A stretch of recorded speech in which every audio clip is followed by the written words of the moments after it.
নমস্কার শ্রোতা ও বন্ধুরা, আমার চ্যানেলে সকলকে জানাই সুস্বাগতম। আজ আবারও একটা ভিডিও নিয়ে উপস্থিত হলাম আপনাদের মধ্যে। আজকের আলোচনার বিষয় হবে সিংহ রাশির 2024-এর জুন মাসের মাসিক রাশি ফলটি বিষয়ে আলোচনা করব। তাহলে চলুন আর দেরি না করে আজকের ভিডিওটি শুরু করছি। সিংহ রাশির জাতক ও জাতিকাদের রবিদেব 15 মে 2024 থেকে 15 জুন 2024 পর্যন্ত যাহারা নূতন চাকুরির জন্য চেষ্টা করছেন তাহাদের ক্ষেত্রে নূতন চাকুরি লাভের সম্ভাবনা থাকে, বা যাহারা নূতন ব্যবসা করার পরিকল্পনা করছেন তাহাদের নূতন ব্যবসায় প্রভূত উন্নতির যোগ পরিলক্ষিত হয়। 16 জুন থেকে 16 জুলাইয়ের মধ্যে সম্পত্তি লাভের সম্ভাবনা পর্যন্ত থাকিতেও পারে।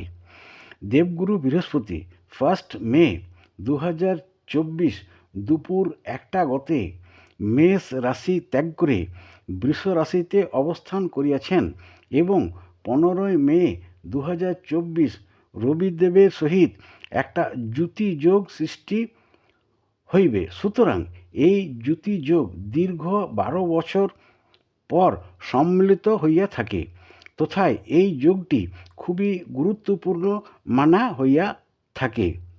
তথায় এই যোগটিতে প্রেমিক প্রেমিকাদের পক্ষে বছরটি কথাবার্তায় সংযত থাকিলে মঙ্গলজনক। তবে 14 মে 2025 পর্যন্ত কর্মক্ষেত্রে শুভ ফলদাতা হইবে। 15 মে 2025 থেকে 1 জুন 2026 পর্যন্ত ধনশালী করাইবার জন্য সচেষ্ট থাকিবেন দেবগুরু বৃহস্পতি। বুধ গ্রহটি 30 মে পর্যন্ত দেহপীড়ার কারক হইলেও পরবর্তীতে শুভ ফলদাতা হইবেন। শুক্র গ্রহটি শুভাশুভ মিশ্র ফল প্রদান করিতে পারেন।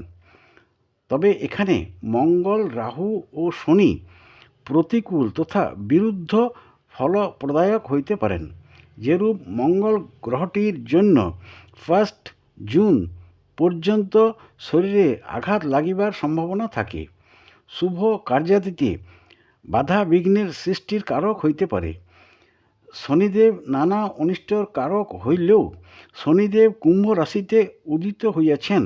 সেক্ষেত্রে শনিদেব কুম্ভ রাশিতে নিজ গৃহে উদীয় হওয়ায় এই উদীয়মান অবস্থাটি খুবই গুরুত্বপূর্ণ মানা হইয়া থাকে।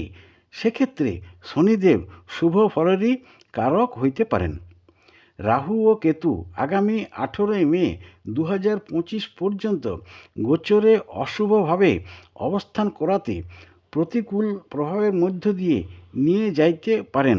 যেমন রোগ ব্যাধির কারক হইতে পারেন, অর্থ ক্ষতির কারক হইতে পারেন, শুভ কার্যাদিতে বাধা বিপত্তির সম্মুখীন করাইতে পারেন, অকারণ অন্যের সহিত কলহ বিবাদ ও শত্রুতা সৃষ্টি করাইতে পারেন। এখানে প্রতিকূলতা কাটিয়ে উঠতে প্রতিকার প্রসঙ্গে যদি আলোচনা করা যায় তাহলে আপনার জন্য একটা বিল্ল মূল ধারণ করা কর্তব্য। যাই হোক, আজকের সিংহ রাশির জুন মাসের মাসিক রাশিফলটি এ পর্যন্ত যদি ভালো লেগে থাকে তাহলে অবশ্যই একটা লাইক দেবেন এবং আপনাদের বন্ধু ও প্রিয়জনদের এই ভিডিওটি শেয়ার করে দেবেন, যাতে তারাও এই ভিডিওটি থেকে উপকার লাভ করতে পারেন। ও যারা আমার চ্যানেলে নূতন রয়েছেন তারা যদি উপকৃত হয়ে থাকেন এই ভিডিওটি থেকে তাহলে অবশ্যই একটা সাবস্ক্রাইব করে দেবেন এবং পাশে থাকা বেল আইকনটি ক্লিক করে রাখবেন, যাতে করে নূতন নূতন ভিডিও এলে সবার প্রথমে আপনি সেগুলি দেখতে পারেন। খুব শীঘ্রই আমি পরবর্তী ভিডিও নিয়ে উপস্থিত হব আপনাদের মধ্যে। প্রত্যেকে খুব ভালো থাকবেন ও সুস্থ থাকবেন। ধন্যবাদ।